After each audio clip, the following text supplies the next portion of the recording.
The way group play is structured, Vince Lambert's done a wonderful job trying to cater this for what it is, which is a unique environment to schedule golfers, groups throughout the week.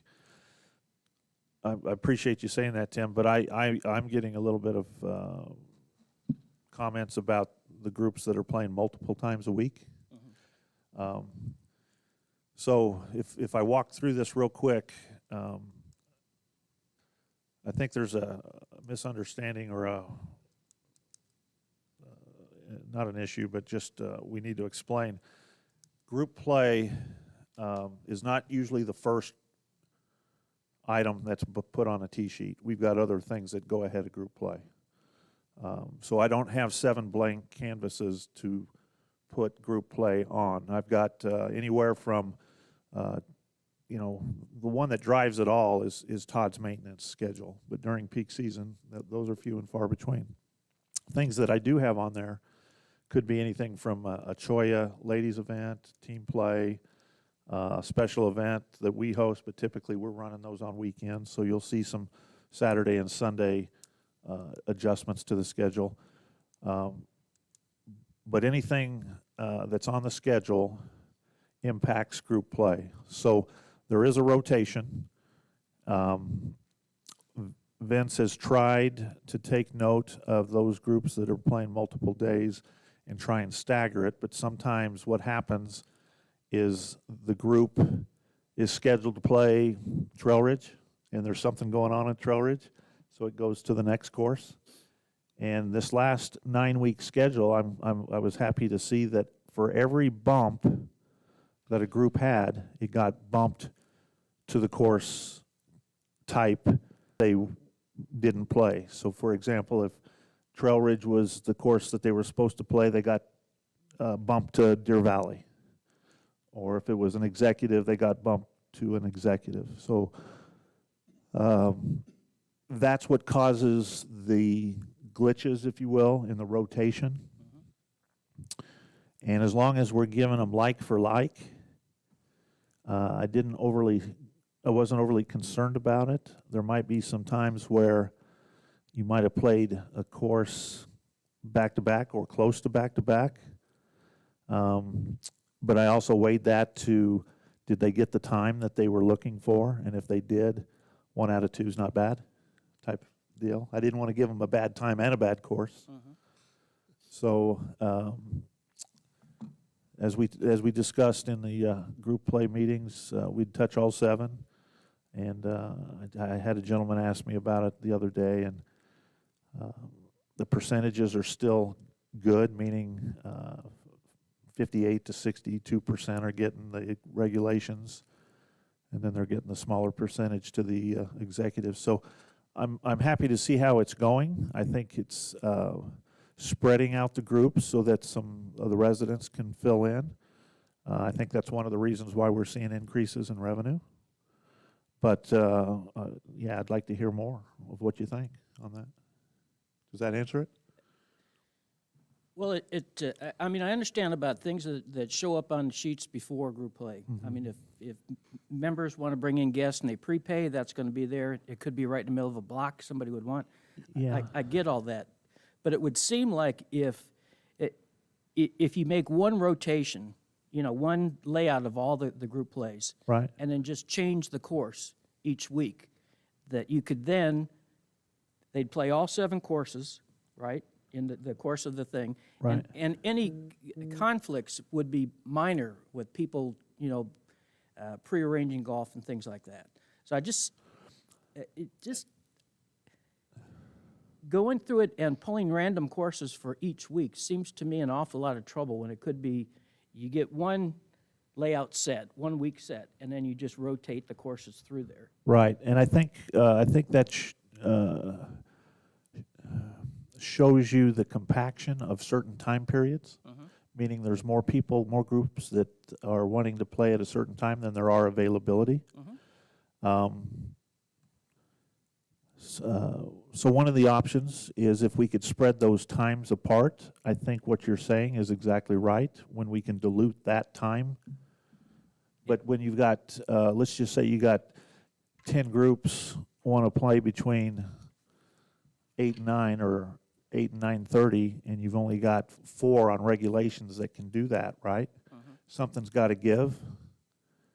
I agree, but once you set out 1 week and you get rid of all those conflicts, and you get rid of all those compactions of times. Right. If you just took that schedule and just changed the course each week. Right. You'd have the same non-compaction week after week on different courses. But please, and please remember that one of the things that we have in group play is when you're placed on the tee sheet, there's an hour open before and after you for regular play. Right. So that's where we get into that trouble, because if you're at 9 o'clock, and I've got 9 other groups that want to be at 9 o'clock, now they're going to be, the closest they're going to be is either at 7 or 11. Well, I understand, and I mean, we've been through this Sure. a lot. But if you can figure out 1 week of all the play, all the group play, have them spread out, no compaction, have everybody at a time where they're comfortable with that time, okay? And let's say, I'll use the Green Seekers for example. Let's say you lay that out, and the first week we're at Deer Valley, okay? Take that same schedule and change it to Trail Ridge Right. the next week, and then change it to Desert Trails, and then Grandview, and like that. It would seem like you would only have to do it once and just keep changing the course, and then deal with these minor conflictions as they come up. Yeah. We can sure look at it, but my experience has shown me that there's just that time constriction that causes the bottleneck, if you will. And what I also get complaints is not so much the rotation now, is the time. Why are we at Well, this time? I went back and looked at the group play schedules in years past, Uh-huh. and the rotation of courses Right. duplicated itself. So we may have played Deer Valley, Trail Ridge, Desert Trails, okay, for one segment, and the Right. next segment, week 1, we were playing Deer Valley. Week 2, we were at Trail Ridge. So it was being done in the past, just seemed like it would help simplify things for you. Okay. Yeah, we'll take a look at it. Absolutely. Well, let me, we're getting ready to run, towards the end of March, we're running May and June. And it might not be indicative of the January, February, but it would be close enough. Let's take a look at it. Okay, Okay. And maybe we can run it far enough in advance to adjust it. sure. Thanks. Pat, is group play going to continue through the summer? Yes, the plan is that it is. It might be restricted, maybe just to the larger groups. We find with the new lottery system, the smaller groups should have a pretty good go at getting on. It's the larger ones, the 40s. Oh, okay, so you'll do like you did before, Correct. where it drops to 24 Yeah, we or might say less. 24 and more, 28 and more, or whatever that is, goes through group play. One of the things that I want to try to get away from was, and this is where we had a little bit of a snafu, is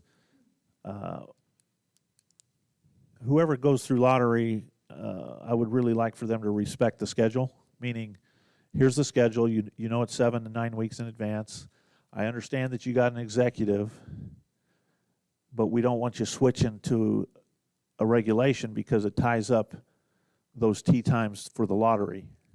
So if I had 10 tee times tied up for Echo Mesa, and then you find out that the next day after the lottery's run, that 10 tee times are open at Deer Valley, I want to move to Deer Valley. I understand the reason behind it, but I've taken 10 tee times off the market for the lottery that somebody else could have gotten. Yeah. So we'll see and play with that, and it might vary from group to group. I'll give you an example. The Blues Brothers, they like to play regulation golf courses every week, and they play at a time, 11:30 or 12 on Thursdays. And they finally said, you know what? We don't have any problems getting tee times for our groups because we're playing late enough in the morning, early afternoon. So we'll just go through the lottery. So I think it depends on each group and what they're trying to do. But also during the summer, executives become a little bit more popular because of the heat. So maybe that might show its face some other way. But we're still trying to transition that. give the golfers what they want, but let's make sure everybody has a chance to get a tee time. Okay, Tom, you had a, Yeah, one question on the, we're putting chairs and tables back on the patio. What kind of restrictions, if any, are going to be there? At this time, there's none. Okay. And on the, what's going to happen next Monday with flag sticks and ball washers and all that, can I suggest that maybe use the email that you use to send out tournament stuff to all golfers so that everybody knows that, you know, otherwise you're going to have somebody saying, no, you can't touch the flag stick, and somebody saying, yeah, you can. Just let them know what's going on. yeah. Communication, you're right. Okay, are there any other questions for Pat on operations? Go ahead, Dave. One more, on tournaments, Pat, do you have any guidelines or thoughts about getting more sponsors to help with those events? Or it doesn't look like we got very many so far. Right. So some of you might have known Evan Paletti. Evan was a part-time employee for us who did a wonderful job securing sponsorships. He's no longer with us. So we're just doing it when we can. But yes, we need to beat the pavement, if you will. And I think Bill might be addressing that down the road with how to handle those things. So we'll keep you posted. You know, just a thought, it might help if we can get the right ones. I noticed in our monthly news paper, Rec Center News, there's 8 pages of vendor ads in the back of that issue. There may be some good sponsors in there somewhere. Thank you. Okay.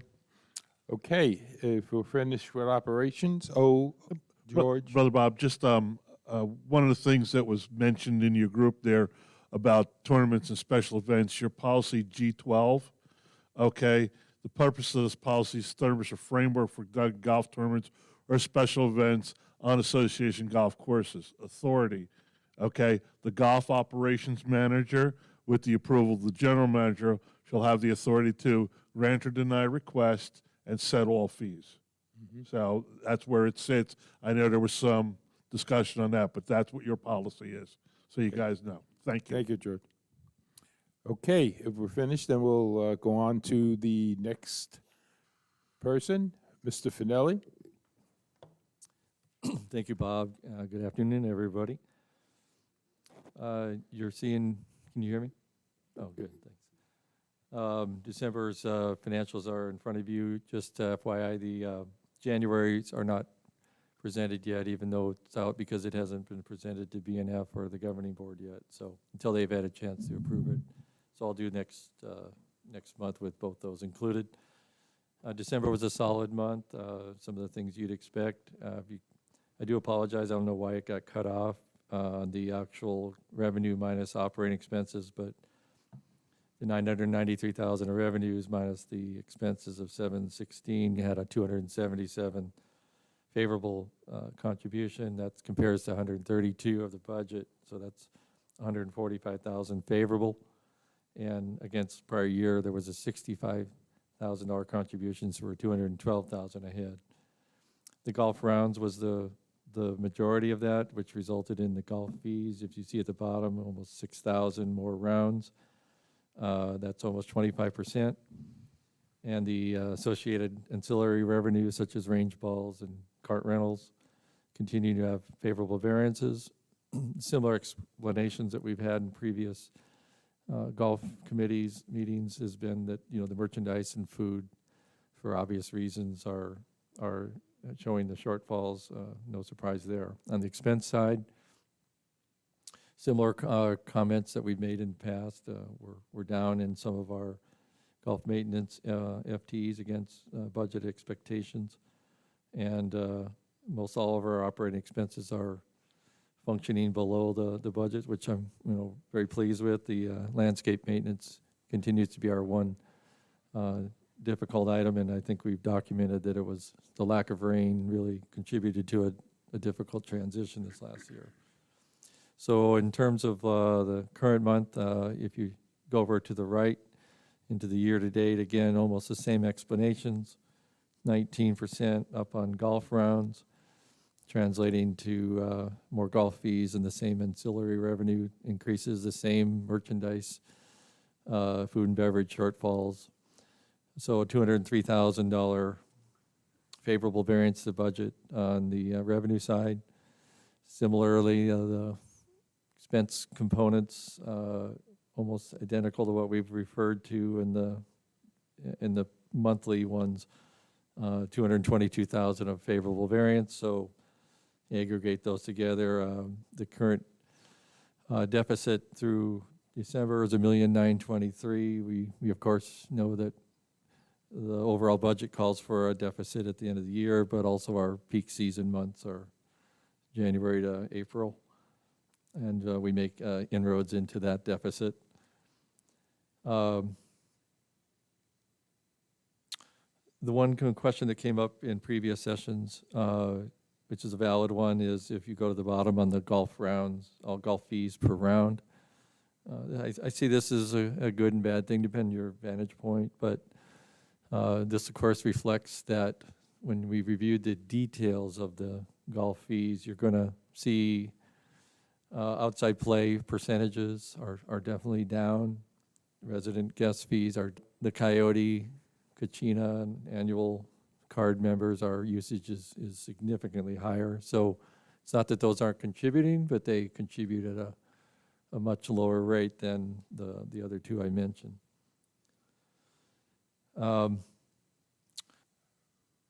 Real briefly, since it's published now in workshops and the Budget and Finance Committee, no increases to our greens fees or card rates. Slight $2 increase in our cart rentals. Our rounds expectation are going to actually be conservative in our opinion. It's going to go back to just slightly above pre-COVID rates.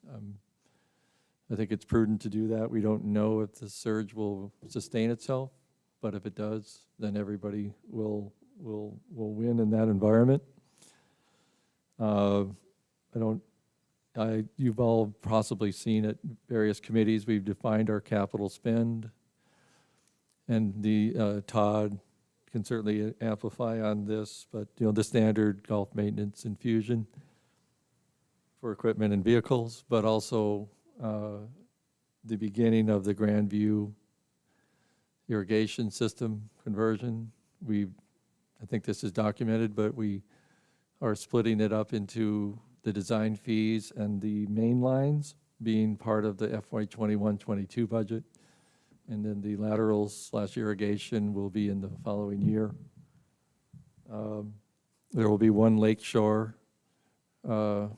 revision, or the way they've done for Pebblebrook. And I'm blanking out, I think that's Desert Trails, if I'm not mistaken. The shoreline project? Yeah. Trail Ridge. Trail Ridge, I knew I had that wrong. So those are some of the main expenditures. Some more golf carts are in there as well. So any question, you can glance at the Budget and Finance presentation or at the workshop. Those were presented. And if you want to expand on that, either now or in future committees, let me know. Okay, thank you. Pete, does anybody have any questions for Pete on this?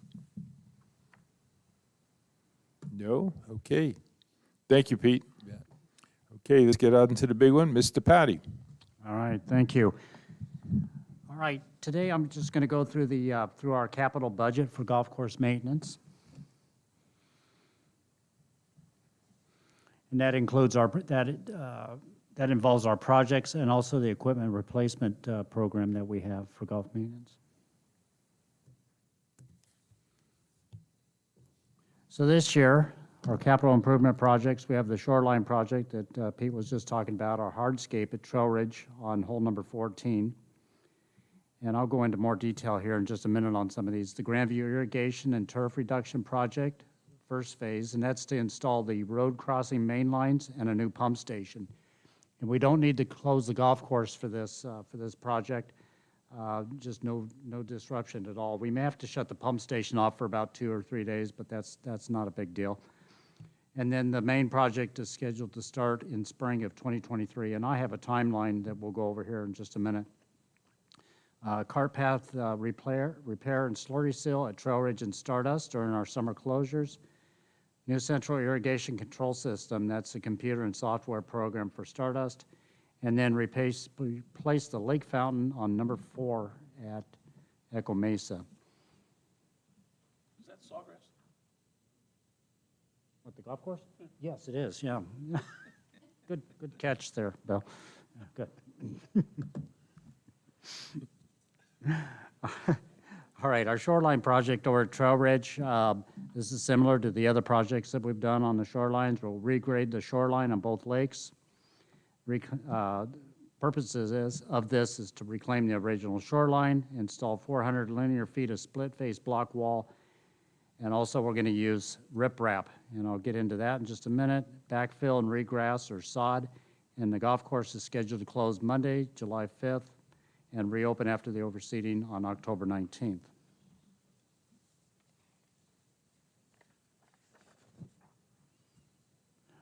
All right, little overhead view here. The upper lake and the bottom lake here on number 14. The brown is where we're going to put that split phase block wall, and that's on the turf side. And then we'll do the riprap on the desert side of both lakes there. And that riprap is the same material that we've used over on number 8 at Echo Mesa. Those 2 lakes over there, that's what that riprap is around there. So we'll just tie that into the block wall. I think it's going to have a really good look. We do have an opportunity to push this out a little bit, give a little bit more room between the green and the lake, and also on the back side, we'll push that out a little bit, just to the original contour of the lake.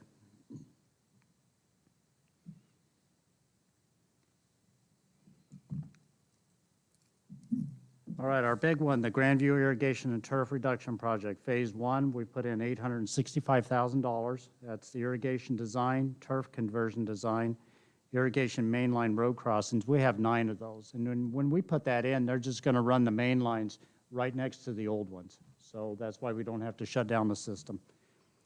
A new pump station, and then all the required Maricopa County permits. That includes allowances to submit documents on behalf of the rec centers to the Arizona Water Protection Fund grant. So we're hoping we'll submit those plans and we can get a little bit of grant money that would go back into the project or help pay for that.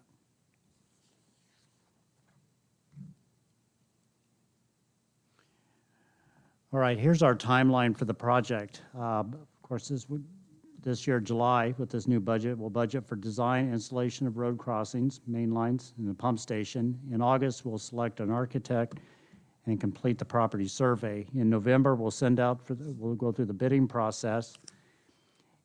And then May and June of 2022, we'll actually do the work of installing the road crossing main lines and the new pump station. In the budget for July of 2022, we'll budget for the big one, the turf and reduction. We'll send out bids that November, and then we'll actually do the project in April of 2023. And then we're looking at a completion date of August 6th, and then reopen the golf course after the fall overseeding in October. And then our equipment replacement program for this year.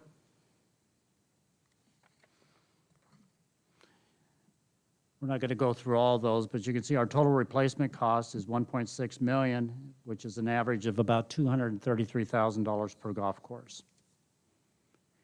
And just to break that out per golf course, you can see how many units each golf course is getting. Pebblebrook 9, 10 at Stardust, 7 over at Grandview, 5 Echo Mesa, 10 at Trail Ridge, 6 units at Deer Valley, and 5 units over at Desert Trails. So we have 52 units scheduled for replacement, average of about 7.42 units per golf course. And the age of the equipment that we're replacing is about 15 and a half years old.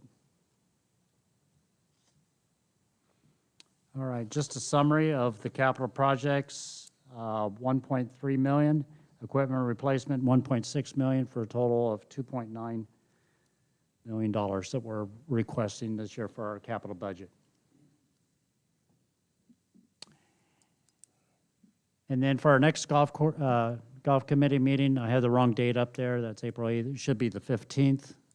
I'll present annual water usage for 2020 And I'll give an update on ADWR's fifth management plan, and then also I'll go through the putting green renovation project that we have scheduled for Pebblebrook, and that's coming up this May.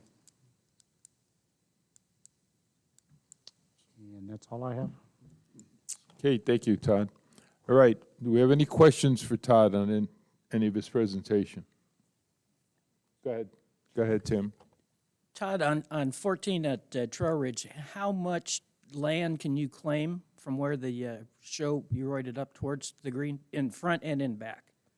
You know, it's probably going to be similar to what we did over at 18 at Pebblebrook. I think we can get, looking at that, I think we can get about 8 to maybe 12 feet out on the front there in front of the green, and also in the back part too.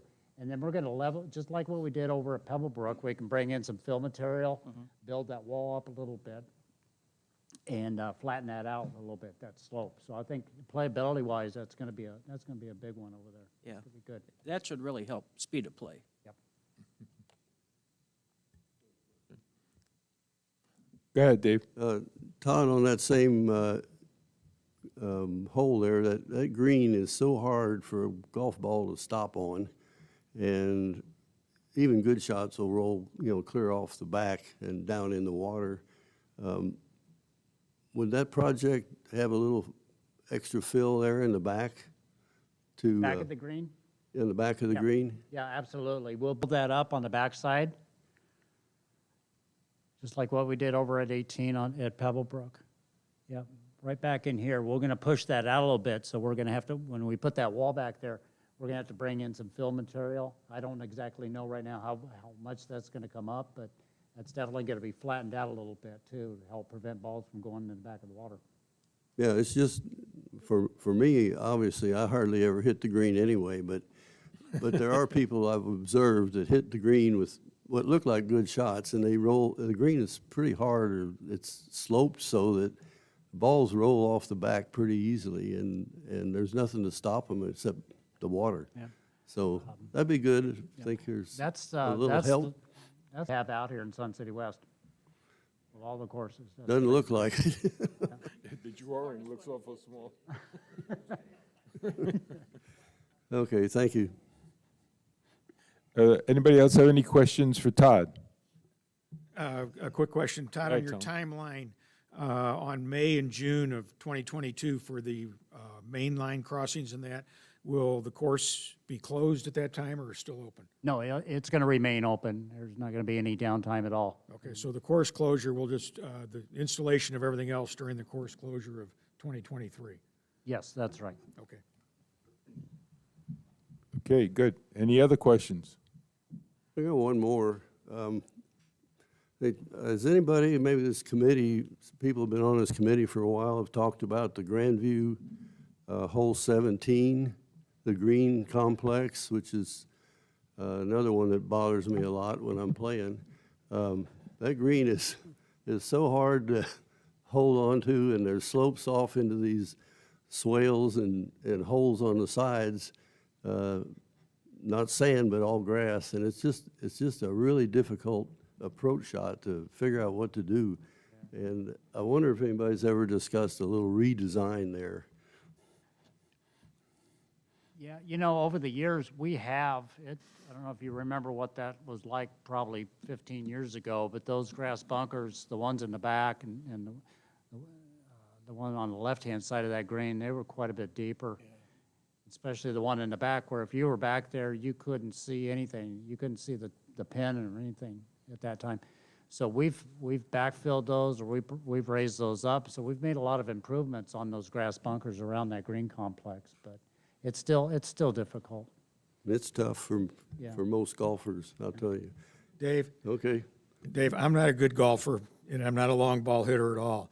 But that, it always gets me when I hear people complain about that one. That is a short par 5, and the only defense on that hole is the green.